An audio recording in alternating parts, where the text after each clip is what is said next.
The make-believe world of professional wrestlers often comes crashing down when they encounter very real members of the police force. Wrestlers may get to portray untouchable superstars in front of millions, but their mugshots often paint a very different picture of what can happen in the wild life of a superstar. Some wrestler arrests are almost mythic, while others visit jail about as often as most people get their hair cut. Some, however, somehow slip under the radar. As an honest and upstanding citizen, and let's face it, a cheeky internet troll, it's my duty to let you know all about them. And if any of the arrested are watching, please know that I'm only kidding and you don't want to do something to me that would get you apprehended again. I'm Adam Pacitti from Cultaholic Wrestling, and these are 10 wrestler arrests you didn't know about. Throw away the key. Number 10, Disco Inferno. If you go on Glenn Gilberti's Wikipedia page, as I do at least once a week, you will find no mention of his criminal record. But in April 2007, old Disco Inferno was locked up for, surprisingly, something other than crimes against sports entertainment. He was one of about 27 people who were arrested as part of a gambling bust on a high-stakes, no-limit Hold'em poker tournament at a house in Roswell, Georgia. Local police had been investigating the gambling ring for half a year before making their arrests after concerned neighbors complained about the number of people coming to and from the house. Disco was booked on charges of felony gambling and drug possession. Authorities found ecstasy and cocaine during the raid, but was freed shortly after on a bond of $10,000, which, incidentally, was apparently the amount people would have to stump up to buy into the game. I'm not sure what shocks me more, that Disco was able to run such a large operation, or that he had 10 grand on hand to bail himself out. I guess ATM Eric really did pay WCW talent more than they were worth. Number 9, Matt Morgan.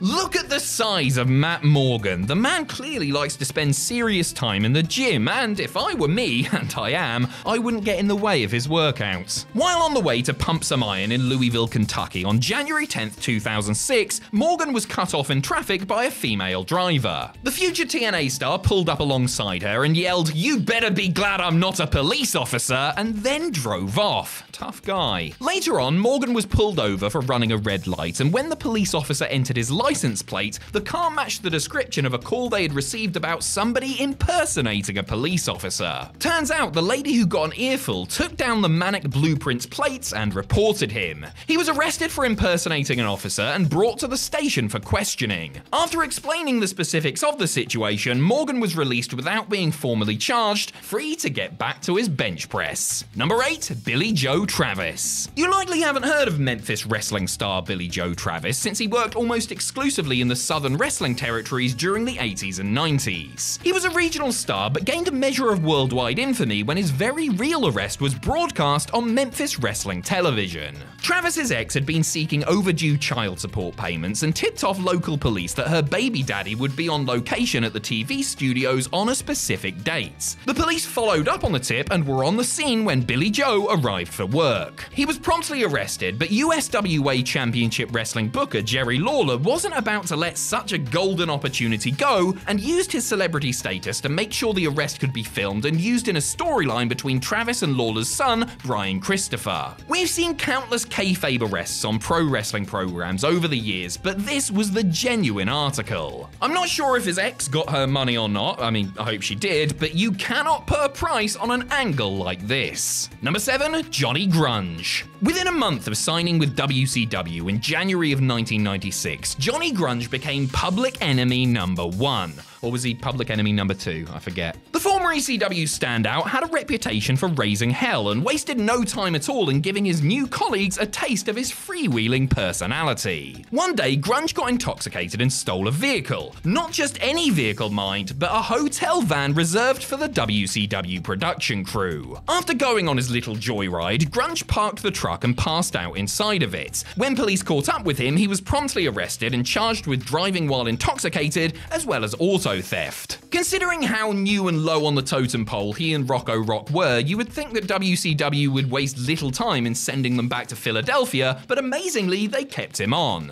Grunge spent a few hours in the slammer, but because he had no prior arrests in the state of Florida and his blood alcohol level was the minimum for a DUI, he was given a slap on the wrist and let go. Number 6, Nicole Bass. Nicole Bass was only in professional wrestling for a short period of time, but she certainly caught everybody's attention while she was. was. A former professional bodybuilder, Bass got her start in Japan and ECW before being signed by WWE and debuting at WrestleMania 15. Her WWE stay only lasted a few months and was overshadowed by her post-wrestling days, which were dogged by controversy. This included a couple of brushes with the law that saw her spend time in jail. In 2000, she was thrown in the big house for a night after attacking a police officer who was trying to break up a fight that she was involved in. 5 years later, she was involved in a domestic incident with her husband, who had called police to help his distressed and intoxicated wife and was beaten up by her in retaliation. When police did show up, Nicole bit an officer's hand and was subsequently locked up in a psych ward for 3 days. And then, a decade later, Bass was arrested for attempting to shoplift around $1,400 worth of goods from a supermarket. Wait a minute, $1,400? That is a lot of pot noodles. Number 5, Lita. If the lovely Lita is to be booked and cuffed on charges, then it should be for stealing my heart during the Attitude Era, if anything. Alright, and maybe for being an accessory to the whole Gene Snitsky it wasn't my fault storyline too. The flamehead risk-taker was no stranger to controversy during her WWE career, but ultimately fell foul of the law many years after her full-time in-ring career was over. In December of 2011, it was reported that Miss Amy Dumas was arrested in Columbia County, Georgia, and charged with excessive speeding and driving with a license that was suspended or revoked. She was released on a $2,200 bond. Lita's former colleague, Jim Ross, later tweeted in support of her and said that only the speeding charges were legit and that the ones pertaining to her license were due to a computer glitch. 2 days after her arrest, Lita made a surprise return to WWE Raw in order to present a Slammy Award for Most Divalicious Moment of the Year to Kelly Kelly, which makes me think she went and got herself arrested in order to have an excuse not to show up. Number 4, Wade Barrett. If you think current NXT 2.0 commentator Wade Barrett hasn't spent time in a stateside slammer, then I'm afraid I've got some bad news.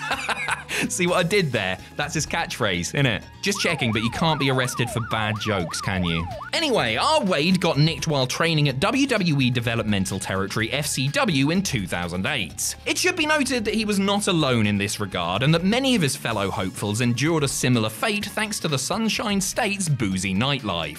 Barrett was arrested outside a Tampa, Florida bar in the early hours of the morning and charged with battery of a law enforcement officer and obstructing an officer. However, he was released the next day and all charges were subsequently dropped. Turns out, Barrett got into a scuffle while trying to avoid a confrontation with a woman who had bumped into him, and the officer involved was in plain clothes, not his uniform. Preston's Finest later said that he would not have tried to leave the scene, which reportedly resulted in him being tasered, if he had known the person trying to stop him from doing so was a copper. Number 3, William Regal. While William Regal has in the past been presented as the picture of proper etiquette and good manners, he certainly wasn't living the gimmick at the time when he was arrested in 1997. Regal was working for WCW back then and was on a flight from Japan where he was touring with New Japan to Detroit. Only our man didn't make it to the Motor City, instead waking up in a jail cell in Anchorage, Alaska with no idea how he got there. Regal had been more than a little tipsy on the plane and went to use the bathroom when he'd accidentally left his foot in the door, resulting in it not shutting properly. A stewardess then tapped him on the shoulder to let him know. He turned around and, well,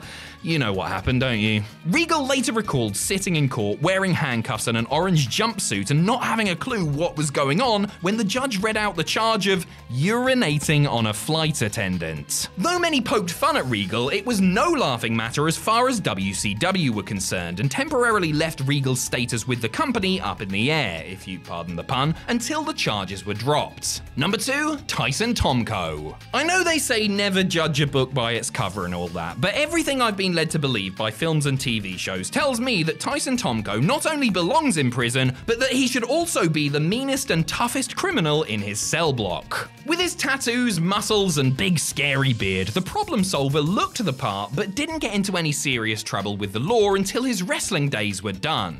Tomko was arrested in 2011 after stealing hundreds of pills from a pharmacy in St. Augustine, Florida. After the theft, during which the pharmacist who handed over the drugs said that Tomko had threatened them, Tyson went to a nearby restaurant where he shot up the score in the bathroom. Tomko, who admitted to officers that he had a serious drug problem, was held on a $7,500 bond. Thankfully, he was able to sort himself out and clean himself up thanks to WWE-sponsored rehab and avoided becoming another sad wrestling statistic. These days, Tomko has been sober for over 10 years and is very much enjoying his life. Number 1. Roman Reigns. Roman Reigns is WWE's modern-day poster boy. The tribal chief, the head of the table, the guy. He's been pushed hard not only because of his talent in the ring, but also because of how he conducts himself outside of it, rarely getting flustered even when things don't go his way. That said, he does have a past, and just a few weeks before officially signing a WWE contract in 2010, Reigns was arrested in Pensacola, Florida. The charges were disorderly conduct, intoxication, affray, unlawful assembly, and riot. That is a really long and convoluted way to say that he was drunk and got into a fight. The specifics of the incident aren't publicly known, but if I had to guess, I would imagine that Reigns was minding his own business when he was attacked by an evil motorcycle gang and knocked each member out one by one with a Superman punch. The arrest didn't prove to be a major setback, as he was released on a $1,000 bond and ordered to pay back a further $500 for each offense. Amazingly, news of the arrest didn't actually surface until 2013, by which point Roman was well established on the main roster as a member of the Shield.